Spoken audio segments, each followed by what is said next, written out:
Bonjour, j'espère que vous allez bien.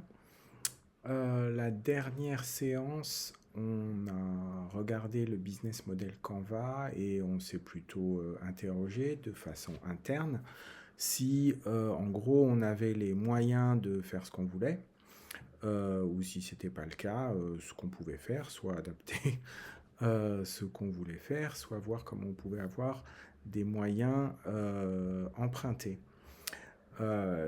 Là, aujourd'hui, c'est un peu différent. C'est une autre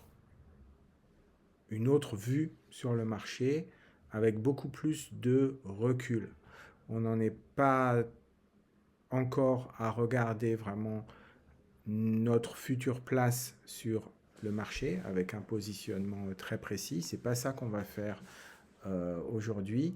C'est plutôt d'essayer de comprendre le marché dans son ensemble et surtout de comprendre les grandes dynamiques internes au marché euh, qui vont nous donner des indications sur, en gros,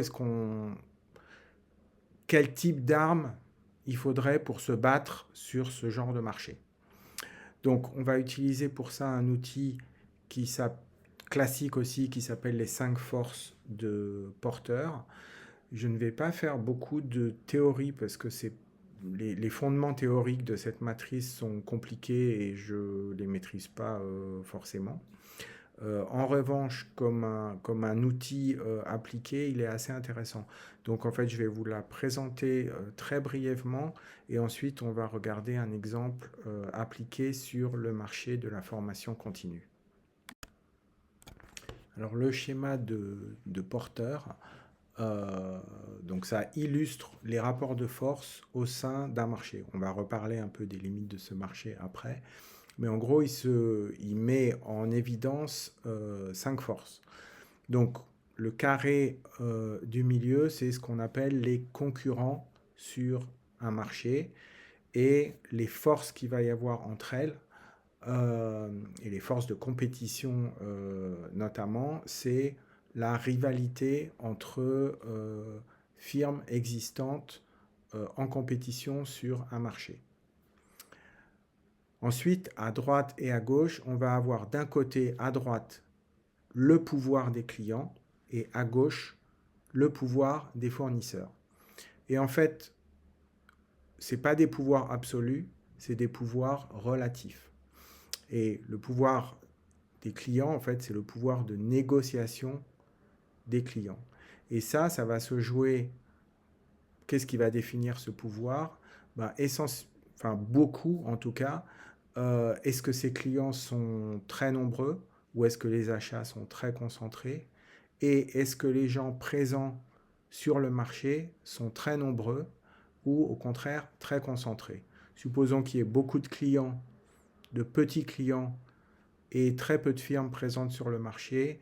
Ces firmes ont un pouvoir de négociation important sur le client, c'est-à-dire que réciproquement, les petits clients ont peu de pouvoir de négociation sur les grandes firmes. Si on prend un exemple par rapport à des moteurs de recherche, par exemple, il y a très peu d'offres sur le marché des moteurs de recherche. En tout cas, il y a des offres qui sont tellement présentes que est-ce que nous, on a un pouvoir de négociation sur Google? Je ne suis pas absolument sûr. De l'autre côté, on a les fournisseurs. Donc, est-ce que les fournisseurs ont un pouvoir sur les firmes existantes dans le marché? Pareil, c'est une question de taille relative. Si on prend un exemple, si on reste dans l'informatique, les gens qui font des semi-conducteurs ou des gens qui font des puces très complexes, il n'y en a pas beaucoup. C'est une industrie très très concentrée. Est-ce qu'elles ont un pouvoir sur tous les gens qui vont utiliser leurs produits, c'est-à-dire les fabricants d'ordinateurs, mais aussi les fabricants de matériel électronique, d'armes, etc. Oui, sans doute, parce qu'il y a peu de fournisseurs pour pas mal d'acheteurs.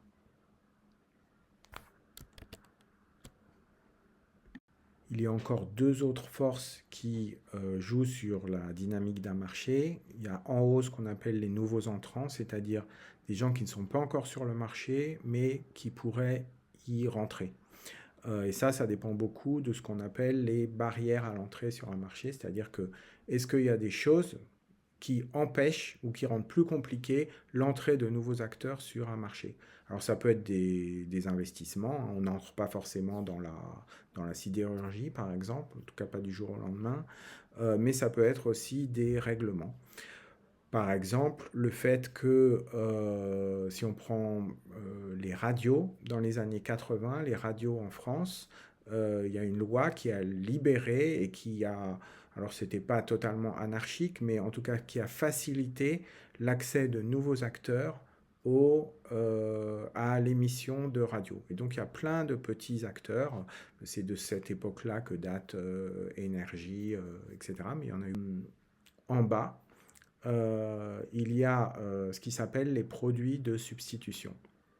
Là, ce n'est pas des gens qui vont aller sur le marché, c'est plutôt des clients de ce marché, d'un marché qui vont finalement déporter leur choix ailleurs parce qu'ils trouvent que finalement ça remplace bien ou que c'est mieux. Donc l'exemple le plus connu de ça, c'est les smartphones qui se sont substitués à un moment aux appareils photo. Donc je ne sais pas, je ne connais pas la courbe de vente des appareils photo, mais il est sûr que bien que le nombre de photos ait explosé, je ne suis pas sûr que le nombre d'appareils photo vendus ait totalement explosé en regard du nombre de smartphones qui sont utilisés comme appareils photo, entre autres. Pour illustrer comme la façon dont on peut se servir de l'outil des 5 forces de Porter pour analyser la dynamique d'un secteur, je vais prendre l'exemple du marché de la formation professionnelle. Donc je commence par le milieu qu'il y a de présent sur ce marché. Donc c'est un marché très très morcelé, il y a presque 100 000 acteurs en France, 100 000 entreprises qui œuvrent sur la formation professionnelle, ça fait beaucoup. En revanche, il y a des firmes de taille différentes avec quelques très gros acteurs, type Segos. Et puis ensuite, il y a des acteurs plus ou moins institutionnels qui sont des écoles, type des Greta par exemple. Il y a des acteurs consulaires qui sont des écoles qui étaient sur la formation universitaire au départ et qui se sont mises à faire de la formation professionnelle, par exemple les écoles de commerce, avec quelques grandes marques. Donc il y a des acteurs de taille, on va dire, un peu différente. Je ne connais pas la répartition du marché entre ces différents acteurs, mais ça sera intéressant. Mais ce qu'on peut dire, c'est que c'est un marché quand même très morcelé. Alors, du côté des clients, c'est complexe également. On pourrait penser qu'il n'y a que des clients individuels, donc encore plus nombreux et potentiellement des millions de gens. C'est vrai en partie, et notamment via l'apparition d'outils type le CPF qui permettent à vous et moi de choisir directement leur formation, en tout cas pour une bonne partie. En masse des formations pour France Travail. Et il y a par exemple des acteurs encore plus importants comme l'armée, qui doit être un des plus gros acheteurs de formation en France. Donc voilà, on a plein de petits acteurs, de petits acheteurs, de petits clients, et puis on a aussi quelques très gros clients. Alors du côté des fournisseurs, alors là on va parler de fournisseurs comme les gens qui font les formations. Donc là, il y en a énormément également.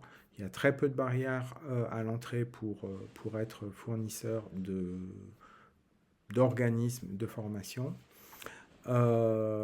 Et c'est relativement peu organisé.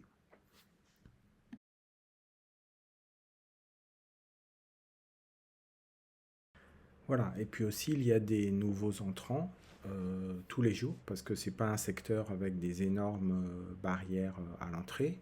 Il peut y en avoir quelques-unes sur notamment des formations diplômantes, certification par exemple. Mais donc des nouveaux entrants, il y en a tous les jours. Et des produits de substitution, alors il y en a sûrement, mais ceux qui me viennent à l'idée pour le moment, ben, c'est des gens qui vont plutôt vers de l'auto-formation, en se formant eux-mêmes, en allant grappiller des choses sur Internet, sur YouTube avec l'IA, etc. Et donc des clients finaux qui s'éloignent de ce marché de la formation.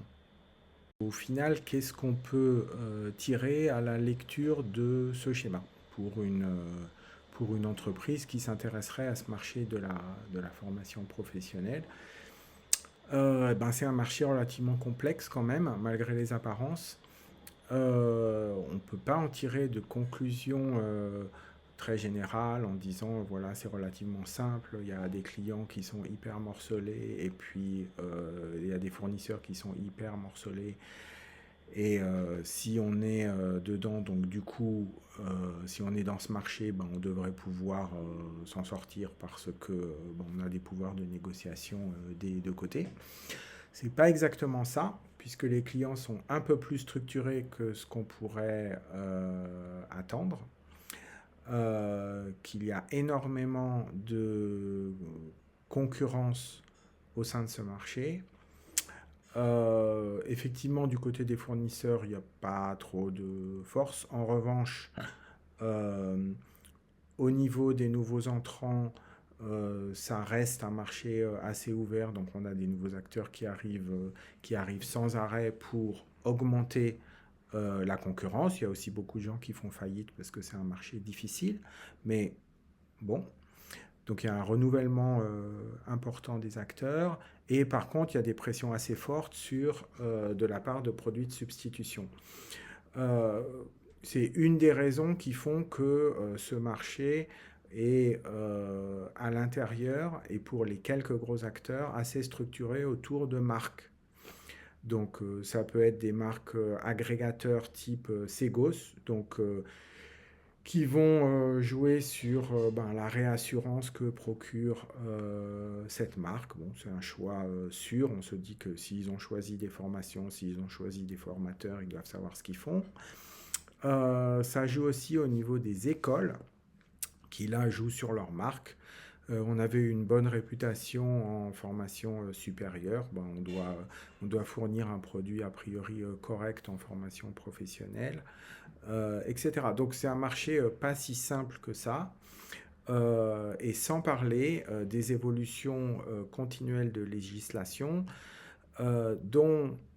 qui jouent aussi sur les marchés et dont on parlera dans une séance prochaine en regardant tous les facteurs extérieurs à un marché qui peuvent quand même influer sur ce marché. Voilà.